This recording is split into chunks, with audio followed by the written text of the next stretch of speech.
માળિયાહાટીના શહેરના મધ્યથી પસાર થતા વોકળા ઊંડો અને પહોળો કરવાની કામગીરીના શ્રી ગણેશ કરાવતા ધારાસભ્ય સહિત આગેવાનો 19 લાખ જેવી માતબર રકમ ન ખર્ચે કરાશે વોકળાની ઊંડાઈ અને પહોળાઈ વધારવાનું કામ। વોકળાના કામથી શહેરના હાર્દસમા સ્ટેશન પ્લોટ વિસ્તારની ચોમાસાની સમસ્યા થશે હલ।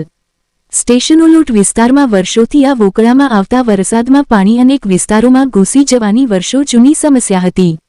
ધારાસભ્ય ભગવાનજી કરકટિયા, લક્ષ્મણ યાદવ, દિલીપસિંહ સિસોદિયા, જીતુ સરપંચ હમીરસિંહ સભાપતિ સહિત આગેવાનો ઉપસ્થિત રહ્યા।